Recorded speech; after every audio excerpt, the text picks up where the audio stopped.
Welcome to Pro Mindset Podcast today. This is your host, Craig Domann. I've got a special guest, Dr. Amber Selking.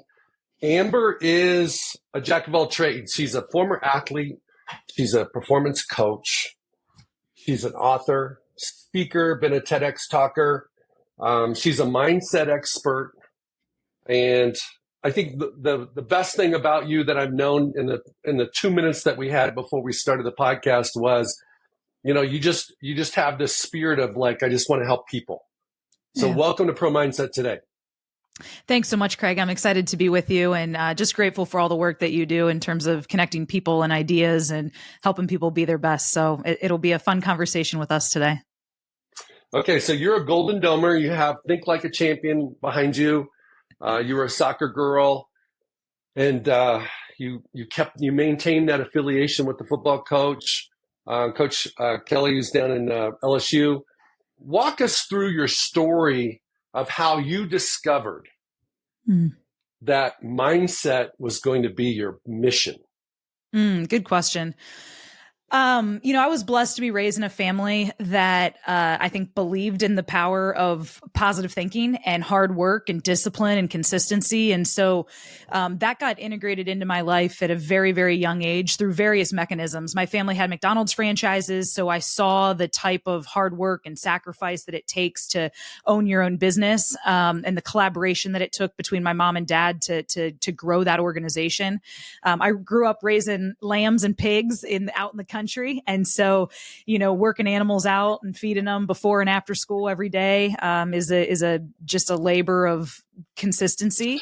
Then I was a soccer player, and so that journey took me to Notre Dame as an athlete. And it was always interesting because I was never the best player physically or technically or tactically, but I could work really hard. So physically, I was always one of the most fit and strongest players. And then mentally, I knew that I could mentally out tough most anyone. And so I didn't even really know that sports psychology was a thing back in the day, but I knew that was part of my competitive advantage. And so, then I went and worked in corporate America, and it was there that I realized it was a very similar dynamic that I experienced in soccer, right? In sports, you have people that might be more technically, physically gifted than you are, but if you outwork them, then you could actually outperform them. And so I saw the same in business. People that were maybe really gifted naturally in their craft, whether that was accounting or finance or supply chain, but they didn't love it. They didn't apply themselves. And then conversely, people that maybe weren't as naturally gifted, but applied themselves and just continued to raise in the ranks. And that's really what started me asking the question of, well, what really goes into human high performance? And can I understand this more than just sort of through the osmosis and development that my mom and dad provided for me? And that's what led me to, a master's and a PhD in applied sport and human performance psychology, which is just a lot of words to say, how does our brain work? How does it impact how we show up? And then what are tools and strategies that we can use to train our brain, just like we train our bodies, like we train our craft? Let's start with what you just said there. How does our brain work? Let's take it from an athletic perspective. You show up on the field. It's a tryout. It's your first time seeing the coaches, first time them seeing you, first time you seeing your potential teammates. And perhaps it's a setting where not everybody's going to make the team. And you recognize right away that you might not have the most giftedness physically. That may not be the tallest, the fastest, the strongest, those type of things. That happens all the time in every sport. Mm-hmm. How does the mind work in that situation? I'm sure it works the same way all the time, but in that situation where your circumstances are not necessarily aligning up with what you were hoping. Yeah. So what we know from a sports psych standpoint is this really simple process that we actually start every mental training session that with the teams and individuals that I work with, but also when I give keynotes for corporations, it's on the screen and I have the audience say it with me because it's so fundamentally critical to how we show up as human beings. So what we know is that our thoughts affect our emotions. our emotions affect our physiological response. And physio just means your body's response, right? So things like your heart rate, your muscle tension, your visual field actually expands and constricts on this process. Your hormones change on this process. And ultimately, how our bodies are going to determine our performance in the moment, right? And so in this specific setting, if we can think about the right things, then it will help us generate right emotions, which will help get our bodies in the right place to deliver our best. And so, thoughts start the process, and we get to control our thoughts. And that is, often profound for people to really wrap their head around, is that, wow, I do get to choose what I think about and how I think about things. And so fundamentally, sports psychology is just learning to think right in any situation. I got my PhD under Dr. Rick McGuire, who is a sort of a grandfather in the field of sports psychology. He was the head track and field coach at Mizzou for 37 years, started the USA track and field sports psychology program. And he, always says that the enemy is distraction. It's not the other team. It's not the weather. It's not the environment. It's distraction. And so if we can help individuals understand, where do I need to place my attention on the right things at the right time, and therefore think about things in a right way that will create that right emotion, which will generate that right physiological response. That's how we manage situations like that. So when you go in and you're thinking about maybe the lack of talent you have, or the you don't know the coaches, and you notice that a couple players over there are sort of all talking to each other and seems like they've played together on a team before, and so might have better chemistry. If that's what you're thinking about, emotionally, you start to get nervous, start to get a little scared, start to question and doubt yourself. Physiologically, heart rate starts to go up, muscle tension starts to increase, cortisol, which is your stress hormone, goes up, testosterone, which is your power hormone, starts to go down. And so we haven't positioned ourselves to be successful in that moment. So I would really challenge individuals to, okay, what makes you great as a competitor, as an athlete in your skill? Look around. Who are the people that look like they're open to connecting? Like, grab somebody and start passing the ball, or doing a warm up together, and get yourself, sort of shrink the game a little bit and really start engaging in the things that lead you to be great. And if it's a, pass and shoot drill, well, pass and move off the ball. And I'm thinking soccer right now. So pass, move off the ball, receive it, and take the shot. Don't allow your thoughts to go to all the other things that might play into that, And so I would say that's one of the most simple and profound ways, I think, that we can understand how our brain works to impact how we deliver in the moment. I don't have a master's or a PhD. I just have 33 years of representing NFL guys as my laboratory to Incredible. Analyze why guys that don't get drafted end up playing a decade, and guys that get drafted in the first round sometimes play 2 to 3 years, and they get multiple opportunities, and teams keep waiting for them to flip on the switch. But here's how I'm gonna share with you my framework on I love it. Thoughts, and I want you to diagnose it for me. I feel like we have a pie, and the pie has 4 pieces, and this is thinking now. We have our now thoughts, which is where you want to be. Mm-hmm. You have your distractions, which are most of the time contemporary and future thoughts.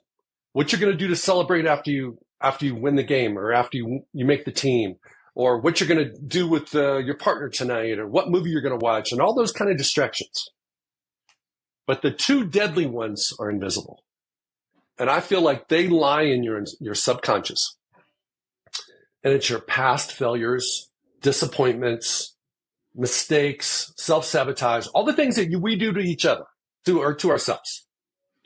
Like, you didn't get enough sleep the last time you went to a trial. So this time you're like, I hope I got enough sleep. You didn't eat breakfast. Your mom and dad told you to eat breakfast. You didn't eat breakfast.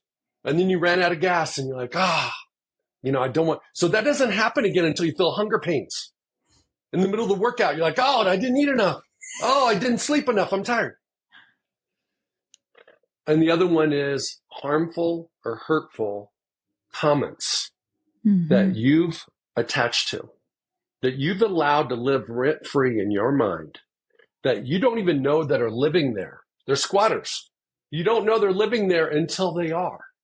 And it only shows up when the coach says, Amber, you and Craig, it's down to one spot. It's between you two. And we're going to have a shootout. You're each going to get 5 shots. Whoever makes the most makes the team. In that moment, Amber goes to, oh, my dad said this one day when he was frustrated with his McDonald's business and his employees were crazy. And he said something to me like, hey, you're never going to blah, blah, blah. And he forgot about it literally 5 seconds later. And so did you.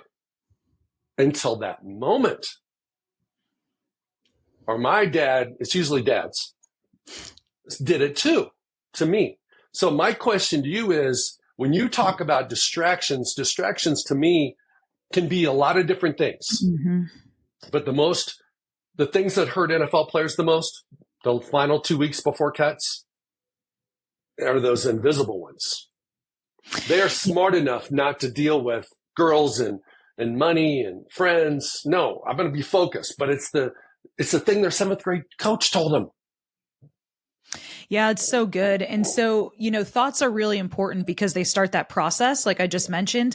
But thoughts are really, really important because those repeated thoughts are what build mindsets, right? And a mindset is an actual protein pattern that gets wired into your brain and changes the form and function of how your brain operates. And so I tell my guys that like a mindset's just like an Instagram filter, right? You could have one picture, and if it has a black and white filter over it, that picture looks totally different than if you have a lo-fi filter over it.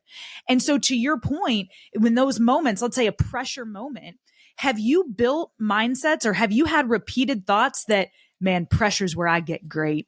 I love this shit, like that kind of thought? Or did you have that one coach or that one moment where in your past you didn't handle pressure well? So now all of a sudden you start thinking, ugh, I'm not great under pressure. I just and the thing is with elite players, like guys in the NFL, they're good enough that most of their lives, they've been able to be better than needing to be their best in high pressure moments. Right. And so when they actually come into a high pressure moment, now that's almost uncharted territory. And if they have that one experience or that one comment from somebody that maybe a teacher said it about, oh, you just have test anxiety, like it's no big deal.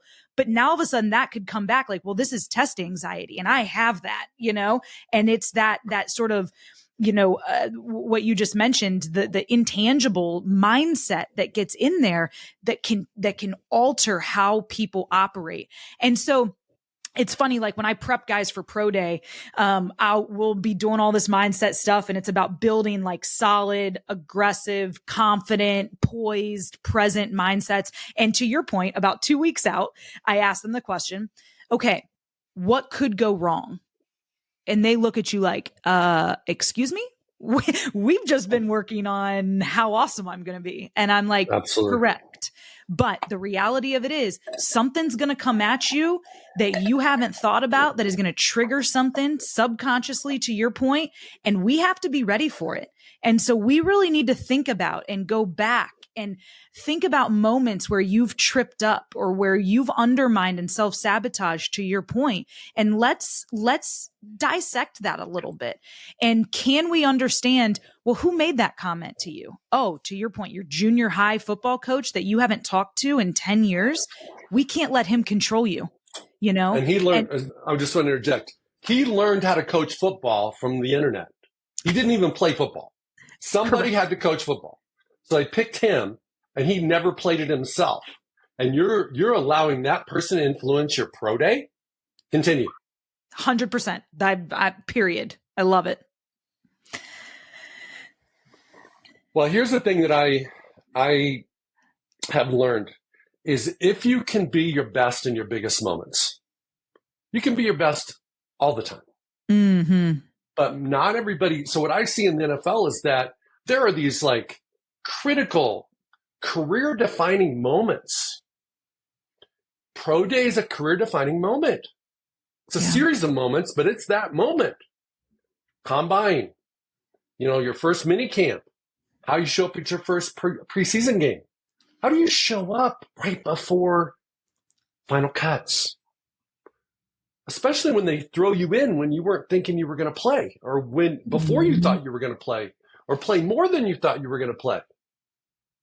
And so what I find is that the beautiful thing about mindset is it's very similar to the heat. You know, they talk about the heat in the kitchen. Can you handle the heat in the kitchen? Mm-hmm. Well, what does that symbolize? It symbolizes a fire. A fire reveals your true identity. Amen. Just right. And so the bigger the moment, the hotter the fire, the more you show who you are. And one of the failures that I believe that NFL teams struggle with, challenge they struggle with, they can't simulate fire before they draft somebody. They think the combine is fire. No, it's not. Being grilled by 10 people in a room is not that big a deal. Getting out there and running a 40 is not that big a deal. These guys are trained professionals. They've been coached up by very high-level people to do exactly what they're going to do. Mm-hmm. Your thoughts on that? Yeah, I fundamentally in my theory of performance excellence is it starts with identity, to your point, because if you really don't know who you are, you just sort of rise and fall on the outcomes that are happening, right? And that's what you start to see in guys. They're very emotional. And like when they're playing well, they're confident and they got a swag about them and they have a good attitude at practice and they're, an energizer on the team. And then they have a bad game or they don't get as many reps as they think they deserve, or, the coach isn't talking to them. And it might not be for any reason other than the coach is struggling with something, but they internalize that. And so then all of a sudden they go MIA, or they're late to the training room, or, they're half asleep in meetings, or they just pissy, and they bring that energy. And so one of the things that I noticed, the difference between working with college players and pro guys, and I'm curious your take on this. And this is historically because the college game is changing with NIL and the transfer portal, but in college, I feel like guys, they get to explore their identity because they come in and they know I got 3 to 5 years to be here and figure it out. And so they sort of have this space and this stable environment where they can grow. But in the NFL, it is so unstable, and like they need to know who they are right now, or else it consumes them in so many different ways.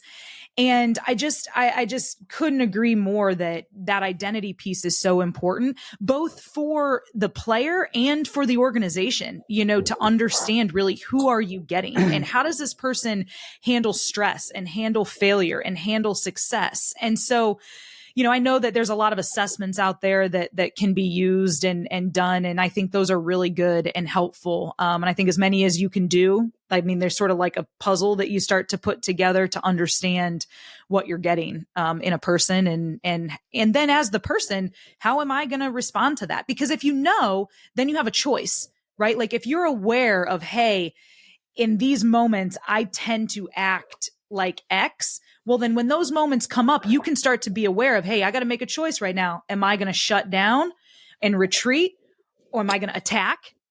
My personality type, when I feel like someone's coming at me, I either attack or I say it's not even worth it. And I just totally disengage. And neither of those is helpful.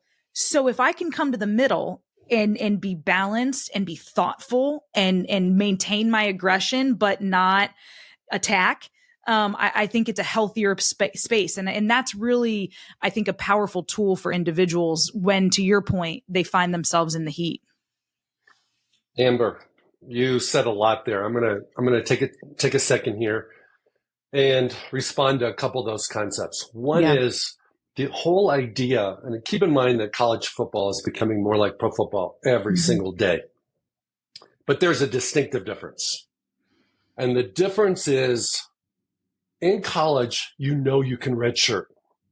You can show up on campus, and yes, they want you to show their best, be ready, show what you got, be ready, and maybe contribute early. But they've always can play the redshirt card. And the team can say, hey, man, figure it out, get bigger, stronger, faster, learn the playbook, whatever the weakness is, and be ready to go in spring ball.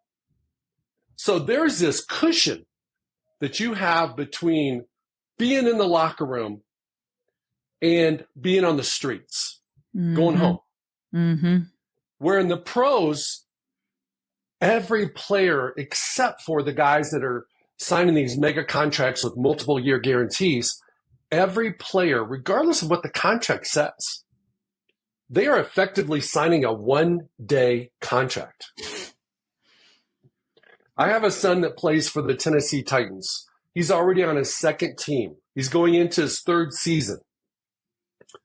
He has a one-day contract. Yeah. And when you have a one-day contract, they can let you go, tap you on the shoulder and say, hey, go see the GM, turn in your playbook or turn in your iPad any day, any time. I've had a guy cut on an away game at the team hotel an hour before they were going over to the stadium. Wow. And while the team was playing the game, he's on the flight back home. And he had 35 family members going to the game. Ugh. Because it was real close to his hometown. So the bottom line is that constant scrutiny in the NFL, it's a grind. And it wears people down. And they don't always, it's very similar to, like a Tesla or a normal car. You got to go to the gas station and get gassed up. You got to get recharged. For those players that don't know how to recharge their mind, it's only a matter of time before they get weak. Yeah. And they become vulnerable. And their true identity shows up. Yep. Okay. And then the second thing and the final thing I want to mention in response to what you shared, mindset is a pattern of thinking. And it's really secondary to who you are. Mm-hmm. And so in the context of pro mindset, it's really about what is your story? Amber, your story is your story, but what is your story? Your story is your story. And I'm going to substitute words in there for story. Your past dictates your present, but what is your future? Mm-hmm. Because most people, 95% of their thoughts are the same they had yesterday, and it's their past. They're living now in their past. Yeah. And what is their future? For most people, it's still going to be their past. Right? Absolutely. So I have three concepts that I focus on for rewriting your story. One is winning your mental battles. Mm-hmm. Mental battles, we already talked about. That's the pie. That's the four things. You've got to win there. Yes. And to do it, you've got to do it. You have to have an excavation process where you really understand and you have awareness and consciousness of what you're thinking in the heat of the moment.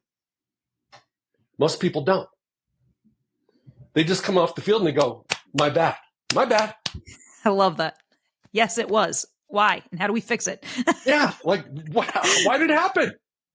I mean, it's like the coach wanted you to take the shot because you have the strongest leg or the best shooting accuracy if you're in basketball, depending on what it is.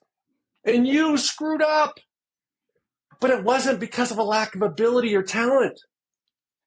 It was because of your thought life that was with you that you didn't need to have with you. So you win your mental battles. The second one is you have to own your worth. The systemic problem I see in sports is that players don't understand the difference between belief and confidence. And I've started my own school of mindset in terms of the idea that belief is how much you love yourself. God created you perfectly imperfect. He designed you perfectly imperfect. And there's never been someone like you, and there's never going to be another woman like you. But you're imperfect. But you're perfect. Can you understand that? And some people can, some people can't. So imperfection is not in the design. Imperfection's in the performance. Yes. We're designed perfectly, but we perform imperfectly. You know, to that point, I have this really cool visual that I saw and now that I use, I did it with a group of high school girls here in South Bend. I went and gave a talk to them on their little character day. And I had a $20 bill and I was like, who wants this $20 bill? And all of them were like, oh, me, right? And I said, okay. And then I tore the 20 bill in half and they were like, and then I tore it again. And then I tore it again. And then I tore it again. They're like, no. And then I dropped it on the floor and I stood on it and I said, who wants this? Who wants this now? And they're all like, well, I do. I mean, I'll just tape it back together. It's a $20 bill. It's worth $20. And I said, this is who we are as women, you know, in the world, and who you are as a young woman. Like, you have value inherently because of who you are and how you've been created. And we're going to go through things in life that's going to tear us, that is going to hurt us, that we might get stepped on. And yet you still wanted this $20 bill. And so remember that when you go through this in life, you still have the same value. We just have to put it back together a little bit, and that's okay. And I just think that, to your point, to help people really understand, like, that you have that value, and how you think about it and how you recreate yourself and understand yourself in those moments, despite the past, is really, really important. So I love how you're talking about that. Well, one thing I would say is, when it comes down to the hottest fires for NFL players coming down to final cuts, belief in themselves really influences everything. Influences how people see them, feel them, trust them, like them, want them, all those types of things. And it's really the defining factor. It's if you and I are similar in ability, similar in skill set, similar in health and in cost, if they don't even know it, but if they think you believe in you more than I do, believe in me, they don't know why they're making the decision, but they're going with Amber. And they're having those final meetings and like, it's just a gut feeling. I think Amber's ready. I think she's ready for the big moment. I don't think Craig is. And it's all about belief. Yeah. So good. And then the last one about your story is, you have to plug into your purpose. And if you don't know what your mission is, your purpose is, you don't know who you are. And when you've dealt with you reframed your past, and you are 100% believer in who you are, and you're plugged into your purpose, now you're rock solid with your story and your identity. Now we can go do something. You want to talk about your systems, your practice, we can do that now. But guess what? We need to do all those things, and we need to perform on stage, on the field, so that we can discover what our issues are. That's so good. I love it. Okay. I'm going to share one other part of it. The story is connected to the stage with your standards. That's good. And the number one standard I'm finding that people struggle with is they can't keep the most important promises to themselves. I struggle with it too. And so I can show up for a client, I can show up for a friend, but not all the time do I show up for myself. And so that's why you see sometimes coaches, they struggle sometimes promises to themselves. It's easy. That's why, it's easier to coach than it is to do it. That's why they love coaching. Yeah. Your thoughts about keeping a promise, keeping the most important promises to yourself. Yeah. It's hard because I feel like when we're playing or competing or trying to be the best, like, we're selfish in our time and our efforts and our intensity. But then all of a sudden you transition into the parent, the teacher, the coach, and you're in this sort of really obvious servant, this role where you're helping others. And so it's so easy then to just be like, I can't spend any time on myself, because then that means I'm not as good as I should be for all the other people that I'm trying to be about and help.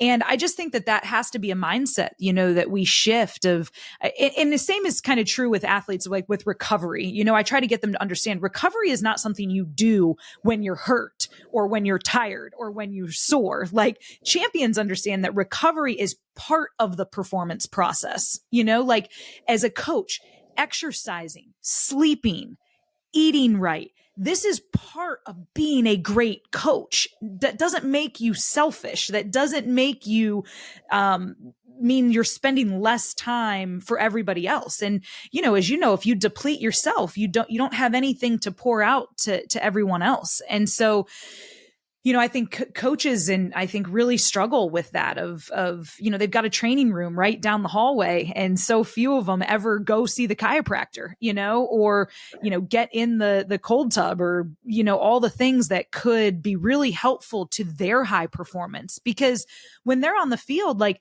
they have to be thinking, seeing, analyzing, adjusting in the moment. And if they're not in a good physical and mental and emotional state, they can't do that to the best of their ability, which is ultimately actually doing what?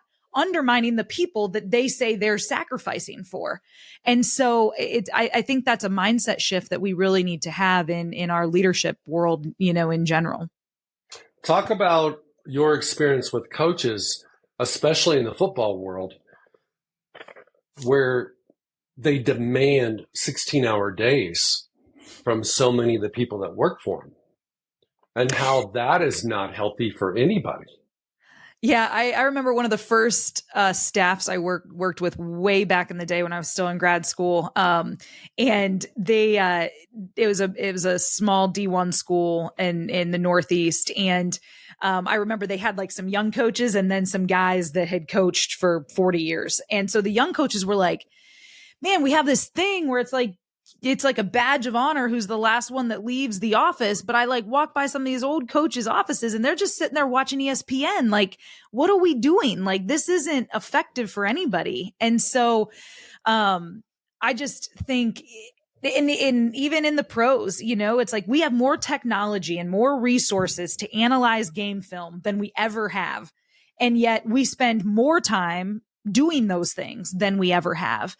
And I just think there's a law of diminishing returns, and it certainly is in human high performance at the coaching and the leadership level. And so one of the things that I think Coach Kelly does a really good job with his staff is that, he's got a rhythm to the calendar year, and it's demanding. Coaching is a demanding job, recruiting, film study, being with guys at the college level, a lot of developmental stuff. But he's got a really good calendar that he sticks to that gives his coaches downtime, and it's consistent, and coaches really appreciate that. Like they know in January that they can take some time with their families in July, and they're not going to get a call the week before they're told they're off that, "Oh, kidding, we need to be in the office," And I think that really says a lot about Coach Kelly's leadership, but it also frees these coaches to enjoy their job. Like we had one coach that's with us now, and I asked him like, "Hey, how's it in Coach Kelly's system for you?" And he goes, "I forgot how much I loved coaching, because where I came from was so grueling that I was just exhausted and beat down all the time." And it's like, you put it on because you have to for your guys, but to not have to spend the additional energy to try to put that facade on and energize yourself before practice every day, it's amazing, because it's already hard enough. You know what I mean? Like it's going to be grueling regardless.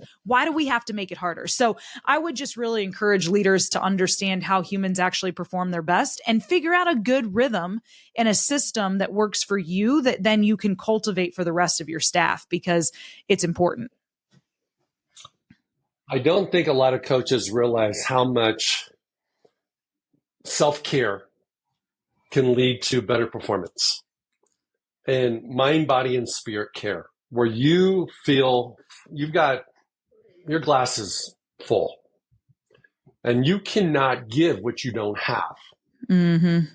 And what happens over a period of time is coaches, their glasses get emptier and emptier, and they have less to give. And there's a disconnect between the staffs, and there's a disconnection between the players and the coaches.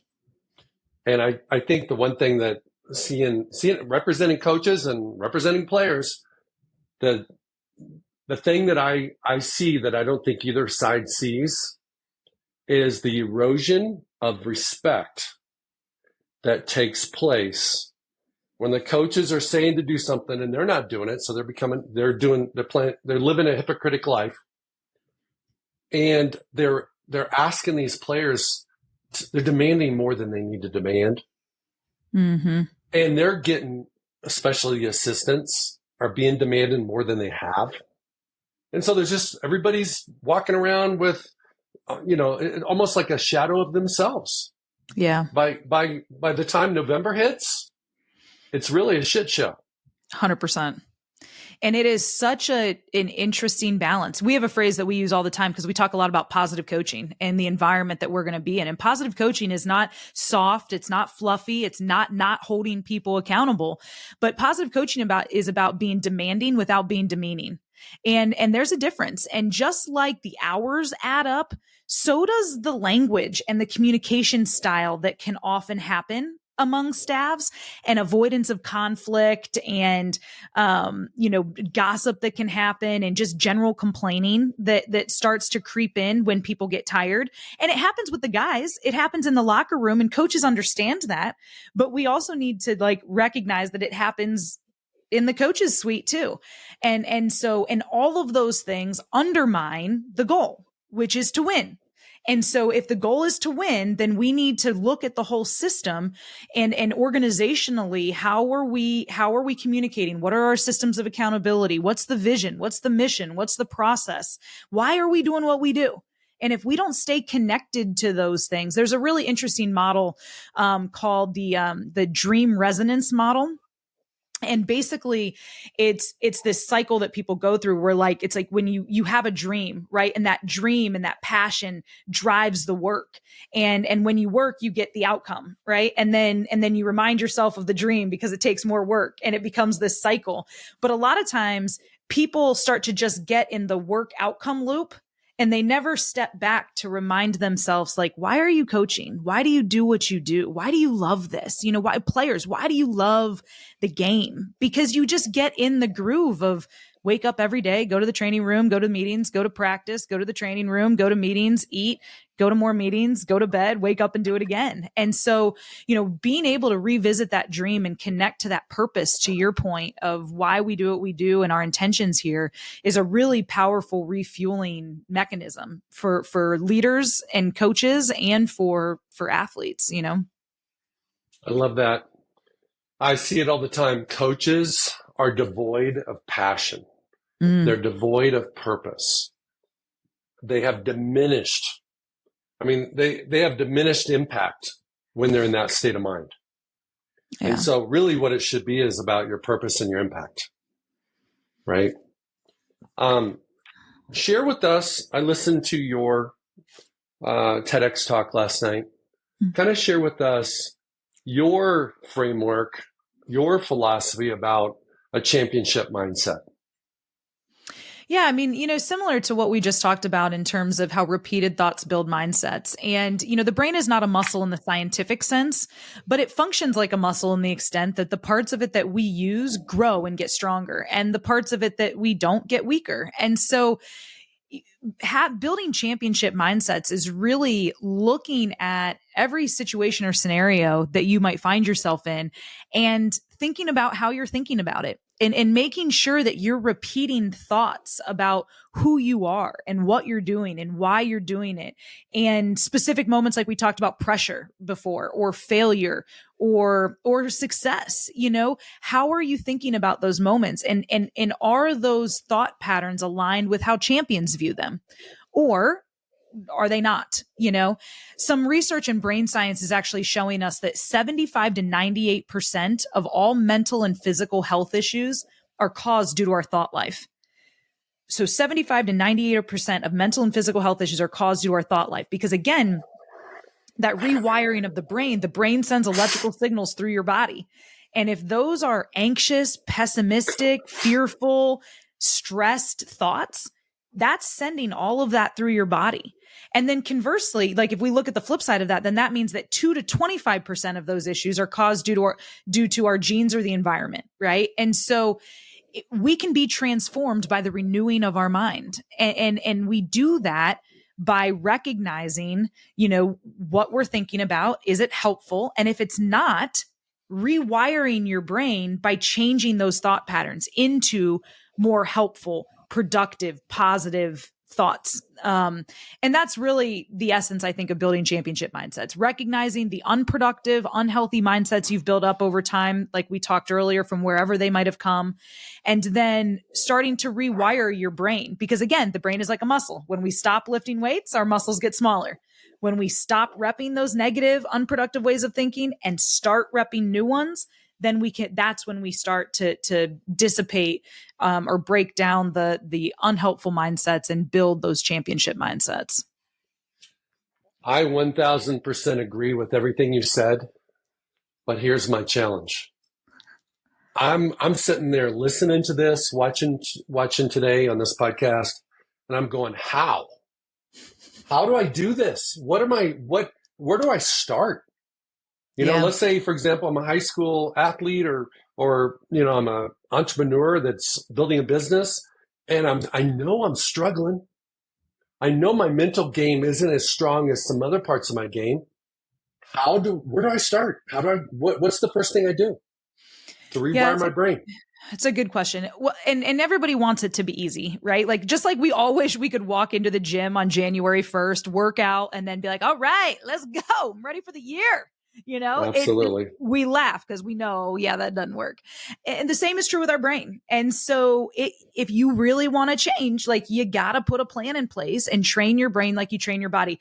Over my shoulder, if you're watching this, is a copy of my book. It's called Winning the Mental Game, the playbook for building championship mindsets. And Craig, that was one of the things when I first started working with individual clients. They would come and be like, okay, I want to work on my confidence. And then you get like 3 sessions in and you're like, wow, you don't really have a confidence problem. You have an emotional control problem. And because you don't know how to manage your emotions, you're not confident at the point of execution, or I want to work on my focus. And about 3 sessions in, I don't know what it is about 3 sessions, but that's when you start to figure out what's actually going on. I realized, like, wow, it's not really a focus problem. It's an awareness problem. Like, you're so unaware of what's going on inside of you and around you that you don't know what to focus on in the moment. And so that's what made me step back to really think about what goes into a solid mental game. And so this is a playbook of 8 mental plays that build on each other, that are sort of sequential in nature, that really help give people a holistic look at what goes into winning the mental game. And it's comprised of some of the science in every chapter. There's stories in every chapter. And at the end of every chapter, there's actual mindset training or things that people can do to raise their awareness. Because play number 1 is awareness, because you have to be aware before you enhance, right? Then we go to play number 2 and motivation. And so it really helps you discover, what are my actual underlying motivations, the things that drive me. And then we go to confidence, and then emotional mastery, and then attentional control, mental rehearsal. And we end and play 8 with routines. And so, people really, it's an investment in understanding how your brain works and then training it in a way that builds that complete mental game. Because it's never really one thing. It's always sort of a combination of that. And as you start to put these 8 plays together, now you start to be able to problem solve in the moment, to adapt in the moment mentally, and to be able to leverage some of these tools to apply in the moment based on what's in front of you, just like you would in a football game when the play breaks down and you have to understand the game. So, when your receiver breaks off, if the linebacker bites and he turns upfield, then you can hit him, right? But if the receiver doesn't understand how the game works and the quarterback doesn't understand how the game works, then, he keeps cutting across the flat and the play breaks down, the quarterback scrambles and you get a loss of yards. So that happens to our mental game all the time. And I think that where people start is, first of all, your thoughts matter. Start being aware of what you're thinking about, and replacing those unhelpful, unproductive, negative thoughts with right, positive, productive thoughts. And just start there, of those mental reps of your thoughts. and the next step would be writing down those mindsets, unhelpful, unproductive mindsets, those repeated thoughts that you have. And what do you want to think instead? Making a list on the other side. And then the more holistic work would be really starting to understand these plays and how the mental game works in totality. But that's what I would say. Step one, recognize the importance and power of thoughts, that you have to choose and change them. As you become aware of thoughts, replace them with better, helpful, more helpful thoughts. Then move on to understanding those mindsets that we talked about, and which ones are helping you and which ones are hurting you, and start to rewire the unhelpful ones. And then, that third step is really, okay, now that you're starting to gain a little bit more control over the thought life, now let's really start to dive into to laying that solid mental performance foundation that will give us the mental flexibility that we need to navigate a very ambiguous environment like a sport game or life. I'm going to take this from the perspective of being a quarterback, and I'm going to just focus on awareness. That's it. I think what most quarterbacks do, if let's say, for example, they're the starter and they throw a couple picks or they throw an interception, they come off the sidelines and coaches MFing them up one side, down the other, and their teammates are ignoring them, or the receivers are complaining that, hey, if you'd thrown it to me, I would have caught it and we got a touchdown, but you threw it in double coverage. They feel shame. They feel embarrassment. They feel regret. They have all these like emotional connections to their performance. Typically, awareness isn't one of them, especially in the beginning. So how do you coach awareness? Like, more specifically, like you're coaching me and I'm that quarterback, and let's say I'm playing college ball, and I'm looking over my shoulder because I started last year, but this year they brought in some hotshot portal kid or some freshman that's a 5-star, and it's not feeling the same. I'm not feeling the same love connection with my coach. I'm feeling like the coach is coaching the other guys to take my place more than he's coaching me to be better. How does awareness, like, I know it's kind of a crazy question, but how do you help people become aware? Yeah, there's a lot in that. One, that's the importance of a positive coaching environment. And, Coach Kelly and I talk a lot about this. I mean, if many people that follow college sport, if they know Coach Kelly, they'll be like, oh, he's crazy, and they just see this vision of Brian Kelly on the sideline with a bright red face, and former players will agree with that. And when we first started working together, we started talking about how the brain in a positive state thinks more clearly, thinks more creatively, and it problem solves better. So when do we want our guys thinking positive? I mean, all the time, for sure. But for sure, when things are going wrong, right? And so, because we need them to problem solve, to think creatively, and to execute. And yet, when guys come off the sideline and they get MF'd up and down one way or another and ask, well, how are you even playing college football? Which I've heard coaches yell, guess what now they're thinking about? I don't know why I'm playing college football. I suck. Like, I can't do X, Y, and Z. And then their emotions, and then their physiological response. And then what do? Next drive, little slap on the ass and be like, all right, go get them, and like for the last 3.5 minutes, they've been just beating themselves up mentally. And so, when Coach Kelly learned all of this stuff, he was like, got it. Need to change how I communicate. And he has. And so now that doesn't mean he's not demanding. That doesn't mean he's not intense, but he's not demeaning. And so ask now, instead of like, I can't believe you XYZ. Of course you need to see ABC, right? It's what did you see? Tell me what you saw. We've looked at this a million times. What did you see out there? And so asking better questions, and the quarterback can then give feedback of like, man, I saw the linebacker drop down, but I didn't see the safety coming down as well. And so now you can start to see where he got hung up in his progression. And now you can coach that better. That raises awareness, right? But let's say we're not blessed to be on a staff that's even thinking about this kind of stuff or open to hear it. How do I, as an individual, handle this? One of the tools that we, and things that we encourage our athletes to do is simply a well, better, learned. What are 3 things that are going well? What are 2 things that need to go better? and what's one thing you've learned about yourself. And we encourage them to start doing that every day at practice. What are 3 things that went well today? Because you could have had a great practice or a horrible practice, but there was at least 3 things that went well. Then what are 2 things that you need to do better? Again, great practice, bad practice. You can still get better. And what's one thing you learned about yourself as a man or as a competitor? That gets to that identity that we talked about earlier. And so once they start getting in the habit of doing that, then we add another element. What went well today and why? Man, I felt strong all the way through a 24-period practice. Why?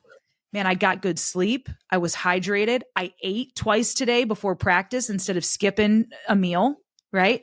Good. Now we know why, so we can replicate that. What did you need to do better today? I didn't get in and out of my back pedal well today. Why? I wore the wrong cleats. Great. You wore the wrong cleats given what the field conditions were like out there. And so then what'd you learn about yourself? Man, I learned that even though I wasn't getting in and out of my back pedal, I was able, because I'm really fast and I've got, I can close short distances. I was able to make up ground. Well, you know what? That's good to know, because then on days or a game when the weather's bad and you're kind of slipping, what do a lot of players do? Oh man, it's my cleats. F it. You got those cleats on. We're here right now. Guess what? You know that you can make up ground because you're quick. Okay. So lean into that.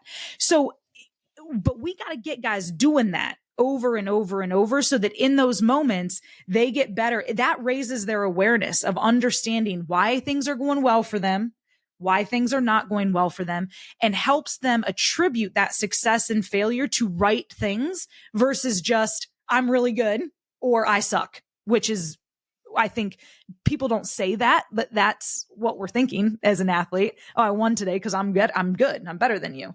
Well, then the day that you don't win, what does that say? I'm not good. I'm not better than you. So that's that volatility that we see in high performers. And so that's a really simple thing that I think people can do to start to raise their awareness, physically, technically, tactically, and mentally. Well, what I heard you say, and I listened intently, was journal. I need you to journal. I need you to do a debriefing after every competition or every practice. And then you highlighted 6 situations, 3, 2, and 1. 3 really, really good, and 1 that you could have did better, and 2 in between. The other part that I've learned is that and I don't know if this is scientific or not, but it's what I've learned. Our emotions become our memories. Mm-hmm. So if you think back to when you played high school soccer and college soccer, you only remember a few moments. But I dare to say that the only moments you remember are the ones that were emotional. Like when you got hurt, or when you got cut, or when you got, you got recognized, or you scored the winning goal. You don't remember the ones in between.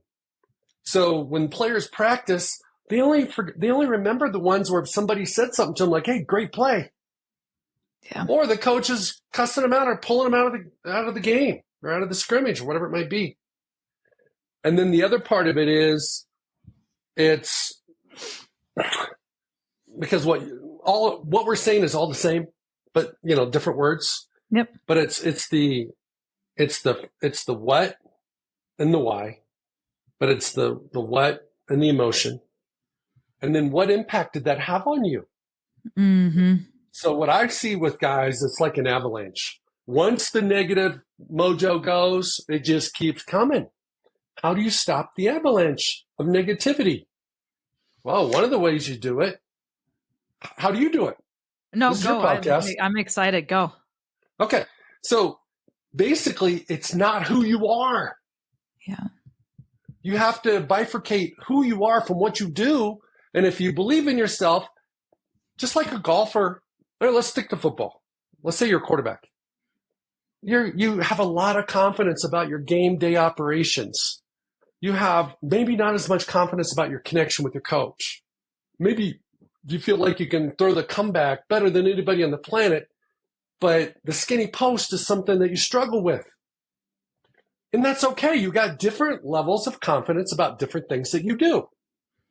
If you want to have more confidence about the things you don't have as much confidence about, that's your practice plan. Mm-hmm. Never, ever touches your belief. It doesn't mess with who you are and your identity. And that's where I think with like NFL guys, once what they do is who they are, they're done. Yep. 100%. Because you got amazing athletes on both sides of the ball that are paid lots of money to perform. You're not going to be the best on every play against everybody you play against. So it stands to reason on some plays, you're going to win ugly. Some plays you're not even going to win. Still not who you are. Exactly. And I think that's why it's like, what could have gone better in that moment? You need people to actually diagnose what went wrong, because when they do, they realize it's not because of who you are. It's something that you did or didn't do, which then means that your belief should stay intact, right? And all you need to do is make an adjustment on the thing, whatever that is. That's a much less emotional experience than questioning your whole existence in the league, you know?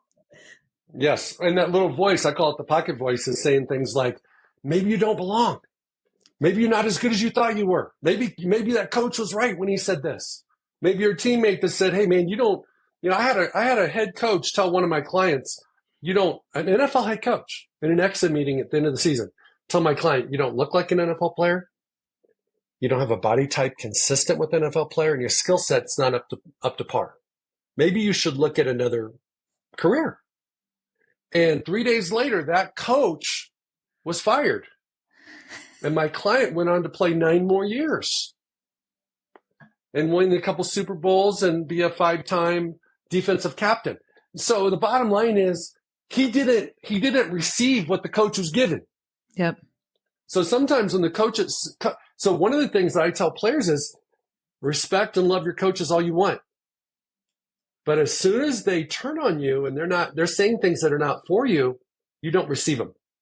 Yep. Because you're allowing that coach to influence your belief, your identity, and your future.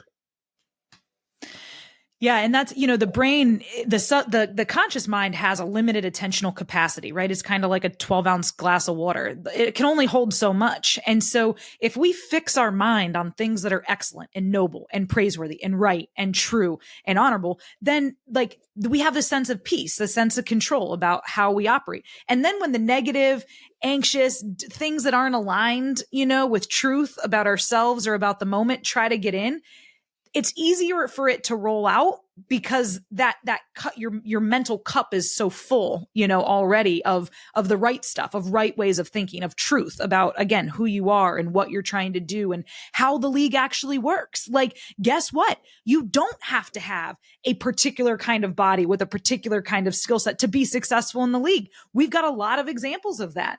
So when somebody gives you information that's contrary to truth, to your point, you don't have to receive it. And so if you've filled your mind with those right things, it's a lot easier to not receive. I'm not saying that's easy to not receive things, but when you're filled with right ways of thinking and you have right mentors and people that are giving you good information about who you are and what you're doing and the environment and the context that you're in, man, it's a lot easier to receive the right things and not the wrong things. I'm going to give you a concept that I've created through Pro Mindset, and I want you to give me your feedback on it. Yeah. Basically, the opportunity to perform is your stage. You're on stage right now. You're on stage when you're up on a stage. You're on stage when you're on the phone with a coach or FaceTime or Zoom. We have multiple stages. So do players, and so do coaches, and so do business people. And so the concept that I've created is a performance bubble. And the players that I've had that have done the best, despite their circumstances, all had a performance bubble. And in that performance bubble, they only brought in, it's a mental headspace that's a safe place where you can perform your best. You can get in the zone, you can play free, and you can have peace. And the reason why is because anything that serves you gets to come in. Your dedication, your commitment, your motivation, your belief in yourself, your confidence in your skills, your practice, your like game-like practice, your preparation, your visualization, your purpose, all gets to come in. Your past, your failures, your anxiety, all that stuff. Hey, the weather, the media, the social media, the coach's comments, the threats, anything with your family that's not for you, any conflicts, doesn't get to come in. So now you're in this safe place. So when I step into my performance bubble, I can be my best in the biggest moments and all the moments. And the oxygen that you put in your performance bubble is the oxygen of belief. Mm-hmm. There's no other oxygen in there. So if, just like being aware, you have this fleeting thought, and it's like, maybe, this performance bubble isn't going to work.